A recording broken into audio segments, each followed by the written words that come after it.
An airplane cabin becomes a courtroom of public opinion when a decorated pilot, Captain Robert Miller, points a finger at a young black woman and declares her a security threat. He expects fear, compliance, and a swift removal. What he gets is a phone call that grounds his flight, summons the city's most powerful figures to the tarmac, and dismantles his entire career in a matter of minutes. He thought he was exercising his authority to protect his flight. He was wrong. He was ruining his life. Because the woman he targeted wasn't just any passenger. She was the one person in the city he could not afford to cross. Before we begin, comment where you are watching from today, and make sure to subscribe because tomorrow's story is one you don't want to miss. Now let's get into it. The recycled air of the Boeing 737 hummed with the quiet anticipation of travel. Passengers shuffled down the narrow aisle, a river of rolling suitcases and last-minute text messages. Imani Thompson found her seat, 12A, a coveted window spot. She settled in with the ease of a seasoned traveler, her movements economical and graceful. At 24, she carried an air of quiet confidence that often made people look twice. Her hair was styled in intricate box braids that cascaded over her shoulders, and she wore a simple but elegant gray blazer over a white blouse, attire for the legal aid conference she was heading to in Chicago. She placed her leather satchel, heavy with textbooks and legal briefs, under the seat in front of her, then pulled out a worn paperback novel. For Imani, flying was a rare moment of enforced tranquility, a pocket of time where she was unreachable, free from the constant demands of her final year of law school and the peripheral chaos that came with being the daughter of Mayor David Thompson, the widely respected leader of the city. She cherished this anonymity. Here, she wasn't the mayor's daughter.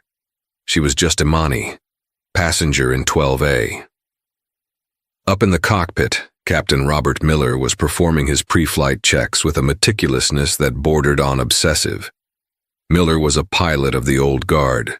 With over 30 years of flying under his belt, he saw the cockpit as his kingdom and the airplane as his sovereign territory. He was known for his technical prowess, his by-the-book approach, and an unyielding sense of authority that left no room for debate. He was also a man of rigid beliefs, a product of a different time who saw the modern world's complexities as a series of threats to be managed. His first officer, a younger, more affable man named Ben Carter, ran through the passenger manifest. "Looks like a full flight to O'Hare, Captain. No red flags on the list." Miller grunted, his eyes scanning the instruments. "Red flags don't always show up on a list, Ben. You learn to spot them with your gut. A look, a nervous twitch, someone who just doesn't belong. That's where the real threats are." Ben shifted uncomfortably. He'd heard Miller's little speeches before. They always carried a faint, unpleasant undertone he couldn't quite put his finger on, but one that made him wary. As the final passengers boarded, a junior flight attendant named Chloe nervously approached the cockpit. It was only her 3rd month on the job, and she was terrified of the notoriously stern Captain Miller. "Captain," she began, her voice barely a whisper. "Just a heads up, a passenger in economy complained about the woman in 12A, said she was fidgety with her bag and seemed anxious." Miller's head snapped up, his gaze sharpened, turning cold. "Fidgety? Anxious? What's she look like?" Chloe stammered, trying to be neutral. "She's a young woman, African-American with long braids." Miller's expression hardened into a mask of grim certainty. It was all the confirmation he needed. His gut, the one he trusted implicitly, was now screaming. To him, the description, coupled with the vague report of anxiety, fit a profile he held deep in his subconscious.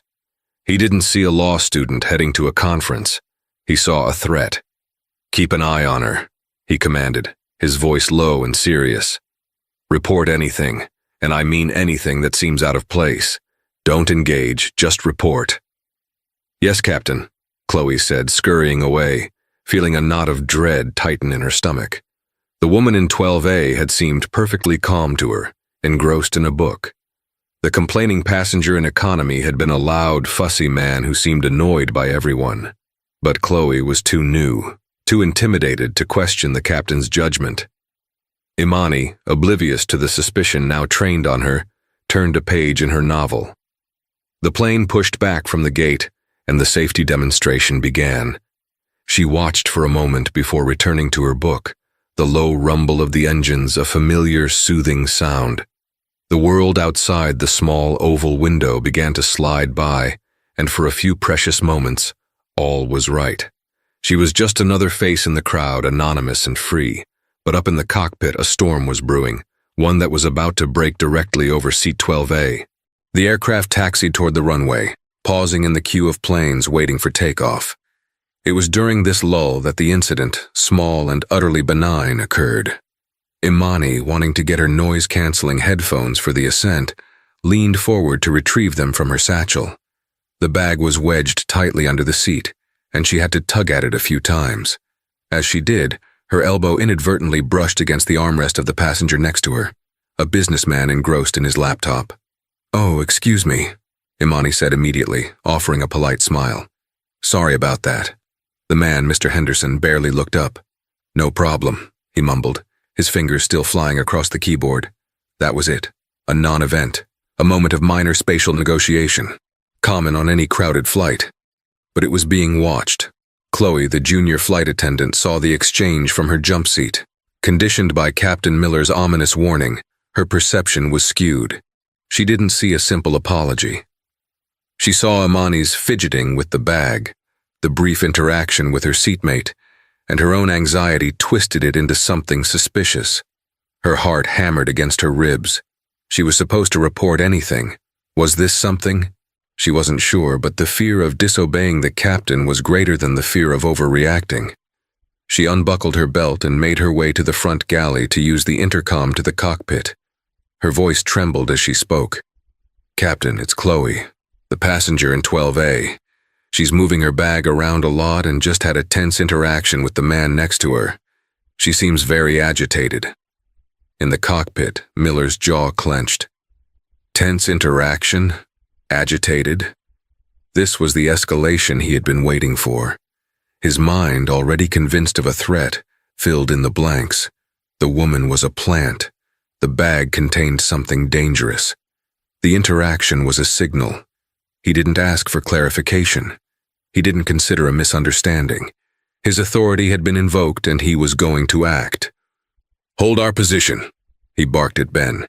He then spoke into the intercom, his voice a blade of ice. "Chloe, stay back. I'll handle this." Ben Carter looked at him, his eyes wide with alarm. "Captain, what are you doing? We can't just stop on the taxiway. Are you sure about this? Maybe we should just have the head purser talk to her." "I am the captain of this aircraft," Miller snapped, his voice leaving no room for argument. "My responsibility is the safety of every person on this plane. I have a credible threat and I am neutralizing it. Now do your job and inform the tower we are holding our position due to a security issue on board." Ben, pale and shaken, did as he was told. The weight of the captain's certainty was suffocating. Back in the cabin, the plane came to an abrupt halt. An uneasy murmur rippled through the passengers. Imani looked up from her book, confused. Then she saw him, Captain Miller, his uniform immaculate, his face a granite mask of authority, was striding down the aisle. He moved with a chilling purpose that made everyone fall silent. His eyes were locked on her. He stopped directly in front of her row, his presence casting a shadow over her.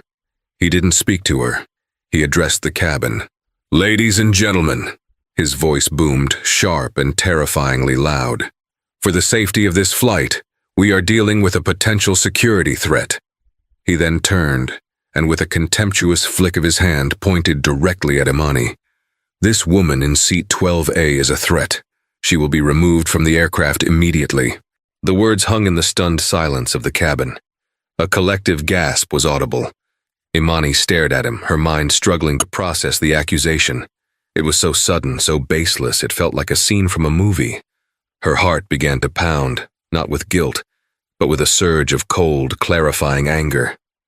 Mr. Henderson, the businessman next to her, looked from the pilot to Imani and back again, his mouth agape. "A threat? What are you talking about? She just asked for her headphones. We barely even spoke." But Miller ignored him. His focus was entirely on Imani, his eyes filled with a conviction that was chilling. He had judged her, tried her, and convicted her in the span of 30 seconds, based on nothing more than a nervous flight attendant's report filtered through his own deep-seated prejudice. "Ma'am," he said, his voice dripping with condescension, "please collect your belongings. You are getting off this plane, now." The cabin, once a space of shared, quiet purpose, was now a tinderbox of fear and confusion. All eyes were on Imani, who remained seated, her book still resting in her lap. The pilot's accusation echoed in the silent, pressurized air. A security threat. The words were a brand, instantly marking her as dangerous as other. Imani's mind, trained to dissect arguments and find logical fallacies, raced. This wasn't logic. This was a gross, terrifying abuse of power. She felt the hot flush of humiliation, but a lifetime of navigating subtle and overt prejudices had forged a core of steel within her. She would not crumble. She looked up at Captain Miller, her gaze steady and unwavering. She did not raise her voice. She did not cry. She met his authoritarian glare with calm, measured intelligence. "Captain," she said, her voice clear and carrying in the silence, "there seems to be a profound misunderstanding. I am a passenger on your flight, heading to a conference. I have done absolutely nothing to warrant being called a security threat. On what grounds are you making this accusation?" Her composure seemed to infuriate Miller even more. He likely expected tears, hysterics, or a frightened compliance. Her articulate, legalistic response was a challenge to his absolute authority. "My grounds are the safety of this flight," he retorted, his voice rising. "I don't need to explain my command to you. 2 flight attendants will now escort you from the plane. If you refuse, you will be restrained." As if on cue, 2 senior flight attendants, a man and a woman, moved into the aisle behind him. They looked uncomfortable, their professional smiles replaced with masks of grim duty. The other passengers began to react. An elderly woman a few rows back, clutching her pearls, whispered loudly, "Oh my goodness, just get her off the plane. What if she has a bomb?" But others were not so quick to judge. Mr. Henderson, the man in seat 12B, finally found his voice. "This is ridiculous," he said, turning to the passengers around him. "She did nothing. The pilot is out of his mind. She literally just bumped my arm by accident." A young man across the aisle, who had been covertly filming the interaction on his phone, spoke up. "Yeah, I've been watching. She's just been reading a book. What is the actual problem here?" The support, though small, was a lifeline. But Captain Miller was immovable. He saw their defense of Imani not as a sign of his error, but as proof of their naivete. They couldn't see the danger he saw. "This is not a debate," Miller announced to the cabin. "This is a security protocol. The crew is following my orders." He gestured to the flight attendants. "Escort her off." The male flight attendant, Mark, approached Imani's row. "Ma'am," he said, his voice strained, "please, let's not make this more difficult. Just come with us." Imani looked at his face, seeing not malice, but a man trapped between his duty and his conscience. She knew that fighting them physically would be a losing battle, one that would only serve to validate the pilot's narrative of her being a dangerous threat. She had to fight this another way. She had to use the tools she knew best, the law, and the power that until this moment she had never considered using. She took a slow, deliberate breath, closing her eyes for a fraction of a second. The humiliation was a physical weight, pressing down on her. The stares of 200 people felt like needles on her skin. She had been publicly shamed, accused of being a terrorist on a plane full of strangers, for the crime of being a black woman who made a pilot uncomfortable. When she opened her eyes, the steel was back, harder than before. She looked past the flight attendant, directly at Captain Miller, who stood with his arms crossed, a smug look of victory on his face. "I will not be physically restrained," she said, her voice dangerously quiet. "I will walk off this plane, but first you will allow me to make one phone call." Miller let out a short, derisive laugh. "A phone call? To who, your lawyer? You can make all the calls you want from the security office at the terminal." "No," Imani replied, her gaze not leaving his. "I need to make it now, from right here. It's a courtesy call. I think your employers would want me to make it." There was something in her tone, an utter lack of fear, a hint of a warning, that gave even Miller a moment's pause. Ben Carter, the first officer, had emerged from the cockpit and was watching the scene unfold with growing horror. He saw the passengers' unshakable calm and the captain's escalating aggression, and a sick feeling told him this was all about to go horribly, horribly wrong. Miller, recovering his bluster, sneered. "Fine, make your call. Let's see who you think can save you from Federal Aviation Authority." He believed he was calling her bluff. He thought she'd call a frantic parent or a boyfriend, a call that would achieve nothing. It was an act of supreme arrogance, a final twist of the knife before casting her off his plane. Imani slowly reached into her satchel, pulled out her phone, and unlocked the screen. The entire cabin was watching, holding its breath. She didn't search through her contacts. She simply pressed her thumb on the first name on her favorites list. The name displayed on the screen was simple, just one word: Dad. The silence in the cabin was absolute, broken only by the faint hum of the auxiliary power unit. Every passenger, every crew member watched as Imani held the phone to her ear. Captain Miller stood with a smirk, his arms still crossed, the very picture of condescending authority. He was enjoying this, the public capitulation of the woman who had dared to question him. He imagined a tearful, panicked conversation with her father, a plea for help that would be utterly useless. "It's ringing," Imani said, her voice calm and even, though inside her heart was a frantic drum against her ribs. She was taking a monumental gamble. She had spent her entire adult life trying to build her own identity, separate from her father's political power. Using his name felt like a failure, a betrayal of her own principles. But this was different. This wasn't about getting a traffic ticket fixed or securing an internship. This was a brutal public assault on her dignity and her rights. This was a fire, and she had to use the most powerful tool at her disposal to put it out. The call connected. "Dad," she said, her voice remaining steady. "Hi, I'm sorry to bother you at work. There's a situation." Miller rolled his eyes dramatically, a gesture for the benefit of the passengers. Imani continued, her words precise and devoid of emotion, like she was delivering a legal brief. "I'm on flight 714 to Chicago, still on the tarmac. The captain, a Mr. Robert Miller, has declared me a security threat and is removing me from the plane." She paused, letting the words sink in. "He has provided no evidence or justification for this action. He just pointed at me and made the accusation in front of the entire plane." On the other end of the line there was a moment of stunned silence. Then the voice that responded was not just that of a concerned father.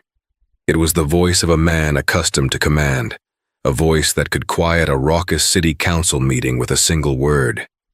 It was the deep, resonant, and instantly recognizable voice of Mayor David Thompson. "Say that again, Imani," the mayor said, the warmth gone from his tone, replaced by glacial calm. "Give me the pilot's name again." "Captain Robert Miller," Imani repeated clearly. "And the airline?" "Global Air Alliance," she said. Miller's smirk began to falter. There was something about the tone on the other end of the call, a low rumble of power that even he could not dismiss. "Imani," the mayor said, "I want you to do something for me. Turn on your speakerphone. I need to have a word with this captain." "Dad, I don't know if—" "Please, honey, just do it." With a steady hand, Imani tapped the screen.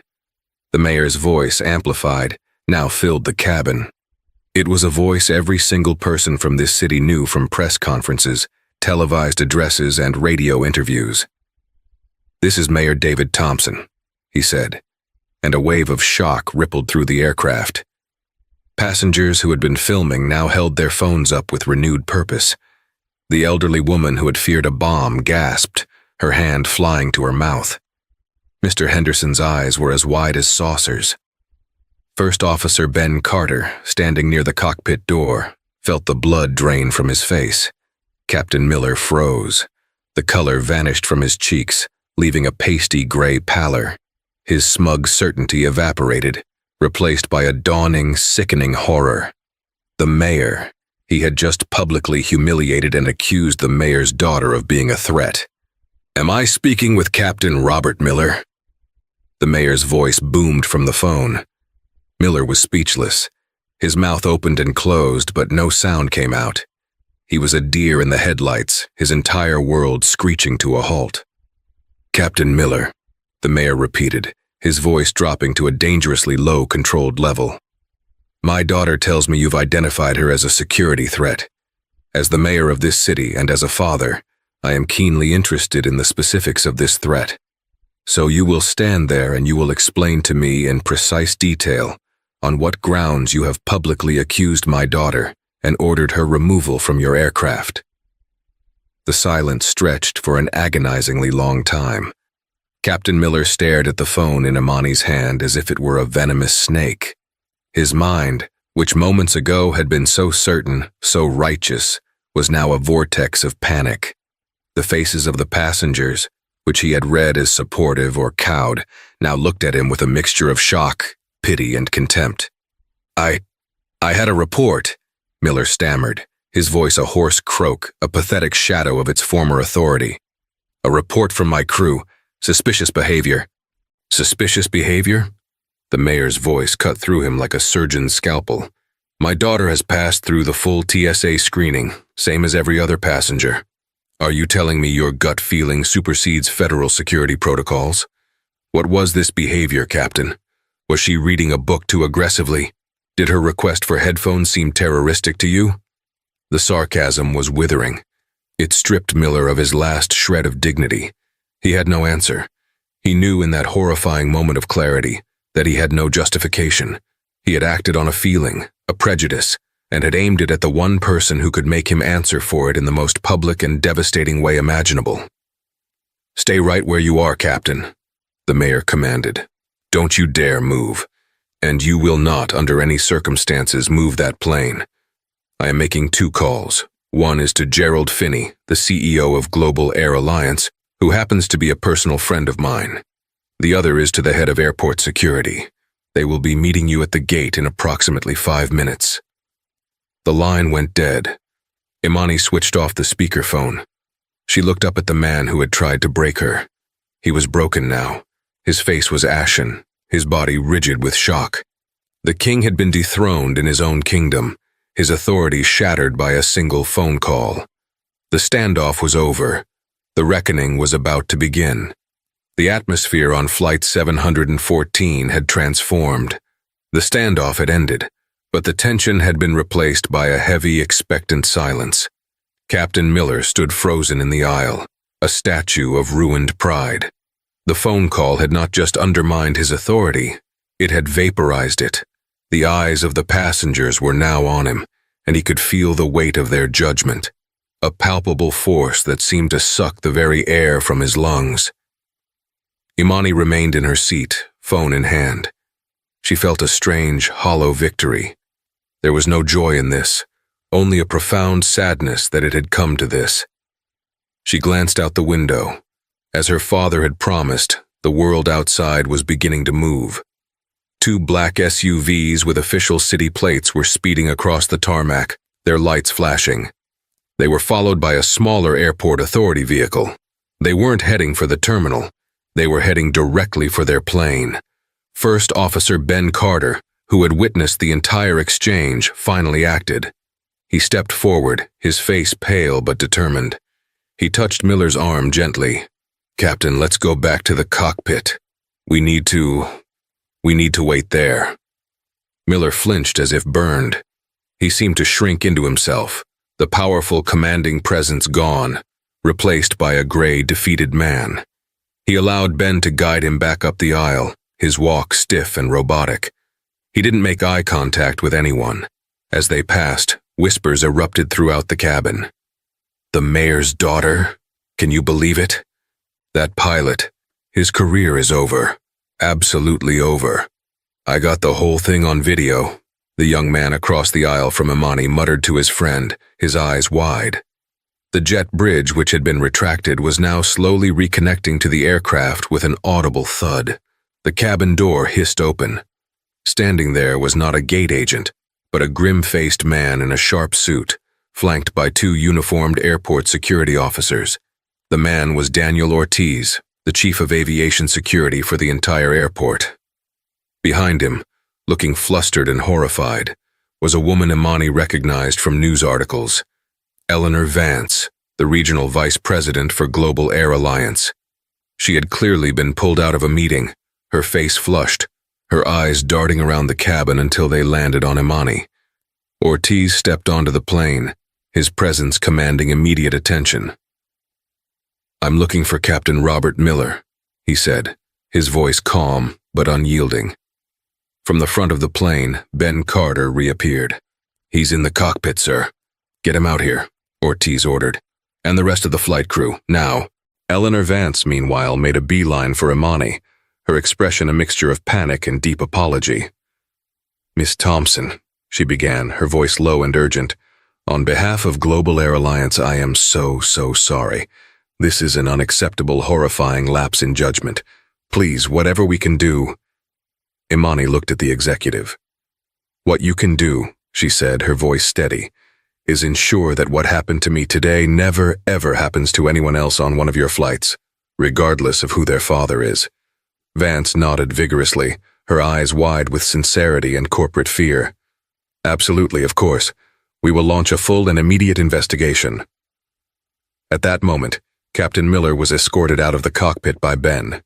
He looked like a man walking to his own execution. His face was devoid of expression, his eyes fixed on the floor. He saw the security chief and the airline VP, and a flicker of something, fear, resignation, passed through his gaze. Ortiz didn't mince words. "Captain Miller, you are hereby relieved of your command of this aircraft, effective immediately. Your flight credentials are suspended pending a full investigation by the FAA and this airport's authority. You will come with me." The junior flight attendant, Chloe, who had made the initial report, began to sob quietly in the galley. She saw the wreckage of the captain's career and knew her own was likely in jeopardy. She had just been trying to follow orders, but she had become a link in a chain of prejudice that had led to this disaster. The karma was swift, brutal, and public. Miller, who moments before had wielded absolute power, was now being stripped of his command in front of the very passengers he had tried to intimidate. He was being treated like the threat he had accused Imani of being. As Ortiz's men prepared to escort Miller off the plane, a new figure appeared at the cabin door. He was a tall, imposing man in a perfectly tailored suit, his face a familiar sight on every billboard and news channel in the city. It was Mayor David Thompson. He hadn't sent representatives. He had come himself. He ignored the executives and the security detail. His eyes found his daughter. He walked down the aisle, the shocked passengers parting for him like the Red Sea, and stopped at her row. He put a hand on her shoulder. "Are you okay?" he asked, his voice now just that of a father, filled with concern. Imani finally let out a breath she didn't realize she'd been holding. A single tear traced a path down her cheek. She nodded. "I'm okay, Dad." Mayor Thompson then turned his gaze, cold as iron, toward the man being escorted away. He didn't raise his voice. He didn't need to. "Captain Miller," he said, the sound cutting through the cabin. Miller stopped and for the first time was forced to look the mayor in the eye. "You picked the wrong person to bully today," the mayor said, his voice dangerously soft. "But what truly worries me is, who did you do this to yesterday? Who might you have done this to tomorrow? Who didn't have a phone call they could make?" The question hung in the air, a devastating indictment not just of Miller's actions, but of the entire system that had allowed a man like him to hold so much power for so long. The hard karma had arrived, and it was just getting started. The grounding of Flight 714 at the gate became the focal point of a storm that was rapidly gathering force. With Mayor Thompson on board, the situation escalated from an internal airline matter to a citywide incident. The passengers were informed that the flight was officially canceled and they would be rebooked. No one complained. They knew they were witnesses to something far more significant than a travel delay. Many were still on their phones, texting family and friends, or uploading the videos they had taken. The story was already breaking on social media before the first news van had even arrived at the airport. Captain Miller was led off the plane by airport security and taken to a small, sterile office in the administrative wing of the terminal. The walk was a gauntlet of averted eyes from other airline staff who had heard the frantic whispers. The King of the Skies was now a pariah. In the room, Eleanor Vance from the airline and Daniel Ortiz, the security chief, were waiting for him. The mayor was not present. He was still on the plane with his daughter, but his presence lingered over the proceedings like a storm cloud.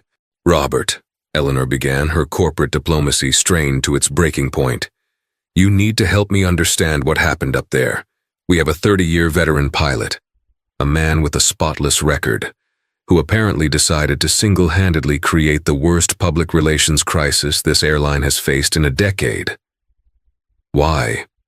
Miller sat hunched in a chair, the crispness of his uniform now seeming like a costume he was no longer worthy of wearing.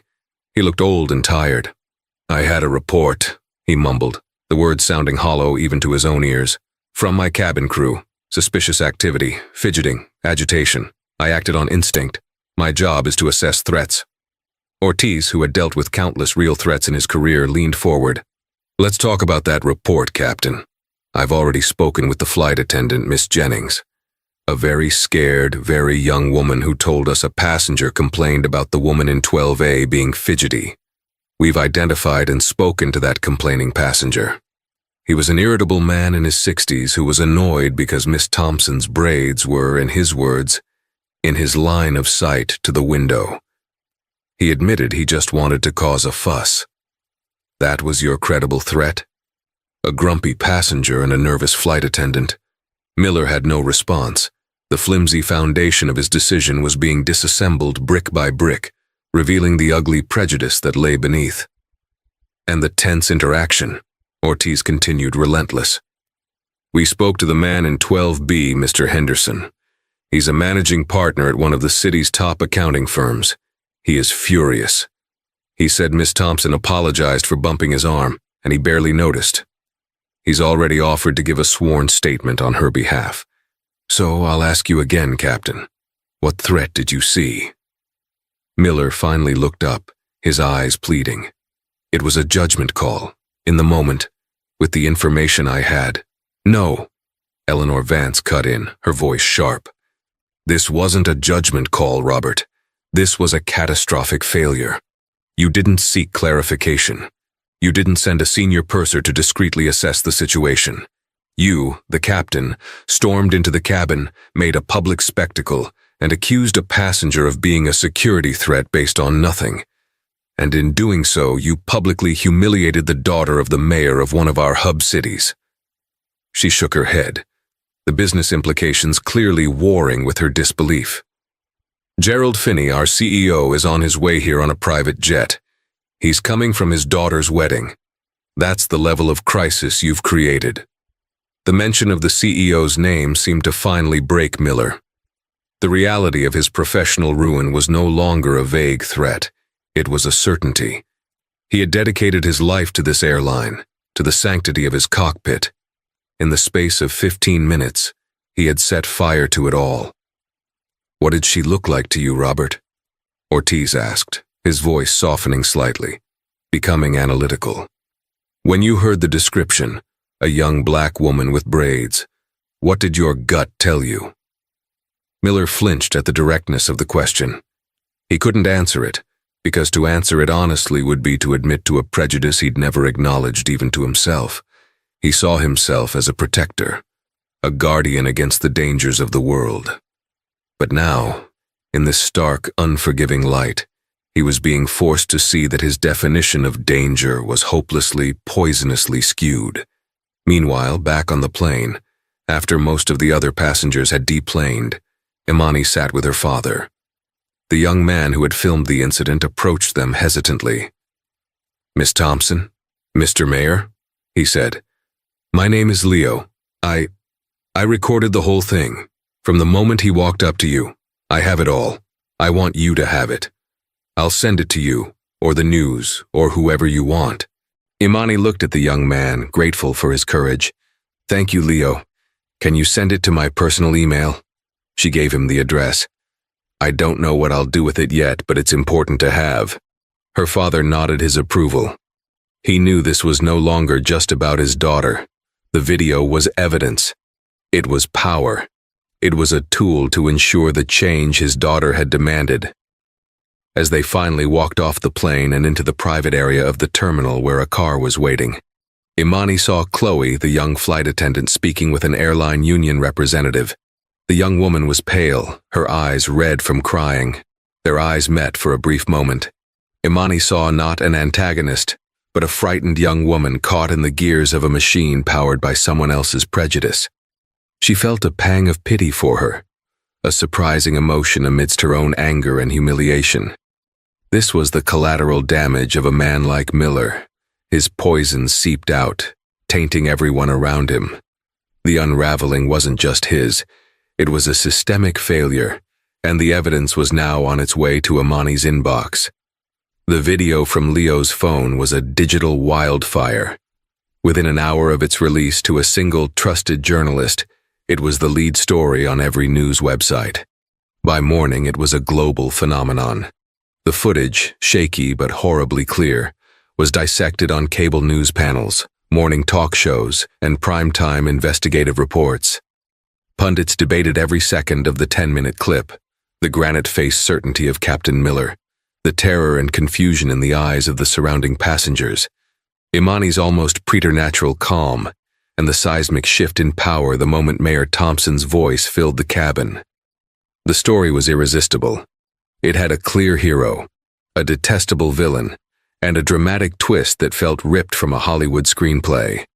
Flight 714, Captain Miller, and the mayor's daughter trended worldwide for 72 consecutive hours. Opinion pieces flooded the internet. Some decried the cancel culture that had ruined a veteran pilot's life over a misunderstanding. But they were a tiny minority, drowned out by a tidal wave of outrage and support for Imani. Aviation experts were brought on air to explain just how radical a breach of protocol Miller's actions had been. Civil rights leaders used the incident as a potent modern-day example of racial profiling, a textbook case of flying while black. For Global Air Alliance, the video was a corporate heart attack. In an emergency board meeting convened at 3 a.m., CEO Gerald Finney, looking haggard after flying across the country from his daughter's wedding, played the video on a large screen. The room of seasoned executives watched in horrified silence.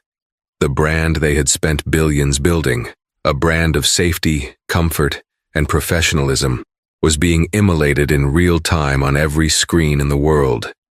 "This isn't a lapse in judgment," Finney seethed, slamming his hand on the polished mahogany table. "This is a cancer. Miller didn't just snap. This kind of prejudice, this arrogance, it has to have been there for years, festering. Who knew about it? Who heard his jokes in the break room and said nothing?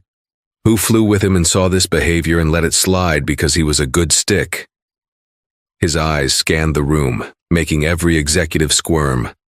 "Our entire culture is on trial right now, and we are losing." Their first move was a public statement of apology, which was immediately torn apart as a weak, lawyer-vetted piece of corporate speak. Realizing his error, Finney took a different tack. He made a direct personal call to Mayor Thompson, not as a CEO to a politician, but as a man who was profoundly ashamed. "David," he began, his voice strained, "there are no words. I am sickened. I've already fired Robert Miller. That was the easy part, but that's not enough. I want to meet with you and your daughter. Not with a team of lawyers, just me. I need to hear from her what true accountability looks like." That meeting took place 2 days later in the mayor's quiet, sunlit office at City Hall. Imani sat beside her father, poised and prepared. She had spent the last 48 hours in a whirlwind, fielding calls from friends, family, and a sudden deluge of media requests. The experience was jarring. She felt like a specimen under a microscope. But in the quiet moments with her father, she had found her resolve. They had discussed at length what they wanted to come from this. It wasn't money. It wasn't revenge. It was meaningful, systemic change. When Gerald Finney walked in, he looked 10 years older. He didn't offer a handshake unless she offered one first. He simply sat opposite them and said, "Miss Thompson, Imani, I am here to listen. Please tell me what we need to do." Imani took a breath and began to speak, her voice clear and strong. She laid out the timeline of her humiliation, not with anger, but with the chilling precision of a legal argument. Then she pivoted. "Mr. Finney, your pilot was the aggressor, but he wasn't the only person who failed me that day. Your junior flight attendant, terrified of her superior, became an unwilling accomplice. Your senior crew, who I could see knew it was wrong, stood by and followed orders because they were conditioned to. Your other passengers were too scared or confused to intervene effectively. You have a cultural problem at Global Air Alliance. You reward and protect authority, but you don't teach or demand responsibility." She slid a folder across the table. "This isn't a lawsuit, it's a proposal. I want you to work with civil rights organizations to create a new, mandatory training module for every single employee, from the baggage handlers to the CEO. A program focused on implicit bias, de-escalation, and empowering employees to challenge a superior's order when it is unlawful or discriminatory. I want it to be called the Flight 714 Protocol.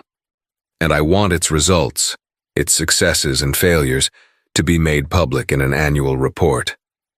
Finney looked at the proposal, then back at Imani, his eyes wide with surprise and respect.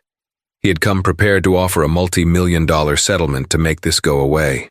Instead, this young woman, who had every right to be vengeful, was handing him a blueprint to fix his own broken company. "Yes," he said without hesitation. "We will do it. All of it." While Imani was architecting corporate change, Captain Robert Miller was facing the complete demolition of his life. His hearing before the FAA was a formality. The video was the only evidence they needed. His union representative tried to argue that Miller's 30-year spotless record should be considered, but the argument fell flat. His actions were too egregious, too public. The panel revoked his commercial pilot license for life. The sentence was professional death, but the personal decay was worse. His wife, mortified by the public shame, left him. His children stopped returning his calls. Colleagues he had mentored now crossed the street to avoid him. He was a pariah. In his solitude, he watched the clip of himself over and over, trying to understand the moment his life had imploded. He saw his own sneer, heard the condescension in his voice, and for the first time, he was forced to confront the ugly, prejudiced core of the gut instinct he had been so proud of. The man he saw on that screen was a stranger to him, yet he knew, with a soul-crushing certainty, that it was the truest version of himself. He sold his home at a loss and moved away, not to escape others, but to escape the ghost of the man he had been. For Imani, the path forward was becoming clearer with every passing day. The incident had changed the trajectory of her life. She returned to law school not as a student, but as a symbol. Classmates would fall silent when she entered a room. Professors would awkwardly reference her experience in lectures on civil rights. At first it was alienating, but then she began to own it. She threw herself into her work at the university's legal aid clinic. Her first case involved a young Latino man who had been repeatedly stopped and searched by campus police while walking home from his night job at the library. The police report cited acting suspiciously. It was a smaller stage than an airplane, but the script was the same. Imani saw a reflection of her own ordeal in his. She worked tirelessly on his case, not just arguing the legal points, but exposing the pattern of bias in the campus police department's own data. She won the case, forcing the university to implement a new bias training program modeled on the one she had proposed to the airline. It was a revelation. She felt a sense of purpose that the world of corporate law could never offer. The humiliation she had felt on that plane was being transmuted, forged into a weapon for justice. A year later, at her law school graduation, Imani was chosen by her peers to be the commencement speaker. She stood at the podium, looking out at a sea of hopeful faces, her father and a quietly proud Gerald Finney in the front row. She spoke of the law not as an abstract set of rules, but as a living, breathing tool that could either be a shield for the powerless or a cudgel for the powerful. And she told her story, framing it not as a personal trauma, but as a collective call to action. That day, a pilot tried to take my dignity, she concluded, her voice ringing with passion and a hard-won wisdom beyond her years. He used his authority to declare me a threat. What he didn't realize was that the greatest threat to injustice is not a person, but a voice that refuses to be silenced, a voice that speaks for those who cannot. Today we all leave here with that voice. My challenge to you, to all of us, is to never be afraid to use it. She turned down the six-figure offers from prestigious firms. Instead, she accepted a modest fellowship with the American Civil Rights Union, packing her bags for Washington, D.C. The anonymous passenger from seat 12A was gone forever. In her place was Imani Thompson, advocate, a woman who had walked through a fire of public humiliation and emerged not burned, but forged. 4 years later, the name Imani Thompson was no longer synonymous with the viral victim of Flight 714. Instead, it was a name that carried immense weight in the halls of justice in Washington, D.C. At 28, she was one of the youngest lead litigators for the American Civil Rights Union, a rising star known for her meticulous preparation, unshakable composure, and a rare empathy that allowed her to connect with both juries and the people she fought for. The incident on the plane had not been a footnote in her life story. It had become the preface, the foundational text from which she drew her strength and purpose. The echoes of that day were everywhere, not as haunting ghosts but as catalysts for tangible change. The Flight 714 protocol, the anti-bias and de-escalation training program she had designed with a reluctant but ultimately committed global air alliance, had been a resounding success. Data showed a 70% reduction in passenger complaints related to discrimination, and a marked increase in positive resolutions for in-flight conflicts. The program was so effective that 2 other major airlines had licensed it, and it was now being taught as the gold standard in aviation academies. Imani's humiliation had been transformed into a shield for countless other travelers. Today, she stood before a panel of federal appellate judges, delivering the closing argument in a landmark case against a national bus line. Her clients were a group of Sikh men who had been repeatedly removed from buses for refusing to remove their turbans, with drivers citing vague security concerns. It was the same playbook, a different vehicle. Power without accountability is the most dangerous threat we face in a civil society, Imani argued, her voice resonating with a quiet, powerful conviction that filled the august courtroom. It allows a person in a uniform, be it a pilot's jacket or a bus driver's shirt, to weaponize their own prejudice and call it protocol. They see a turban, they see long braids, they see anything that doesn't fit their narrow definition of normal, and they label it a threat. She paused, making eye contact with each of the 3 judges. My clients were not a threat. They were passengers. They were fathers and sons, heading to work, to temple, to their homes. They had a ticket and a right to be there, free from harassment. The only threat present on those buses was the insidious threat of ignorance, an ignorance that this company fostered through a lack of training, a lack of oversight, and a culture that taught its employees to fear what they did not understand. We are asking this court to affirm that a passenger's dignity is not subject to a driver's discretion.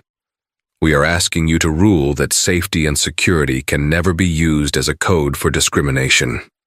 She returned to her seat, the silence in the courtroom a testament to the power of her words. She had not mentioned her own experience once, but its spirit, its fire, was infused in every syllable. She was no longer just fighting for herself. She was fighting for everyone who had ever been made to feel like they didn't belong. Miles away, on Global Air Alliance Flight 1109 from Dallas to Denver, that same spirit was at work. A young flight attendant named Sarah noticed a man in his mid-50s who was sweating profusely. his knuckles white as he gripped the armrests. He kept looking furtively around the cabin, his breathing shallow. The old protocol, the one from the pre-Amani Thompson era, would have flagged him as a potential security risk. Anxious, agitated, suspicious.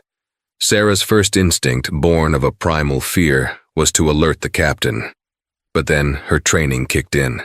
The Flight 714 protocol. Assess, don't assume, empathize, don't escalate.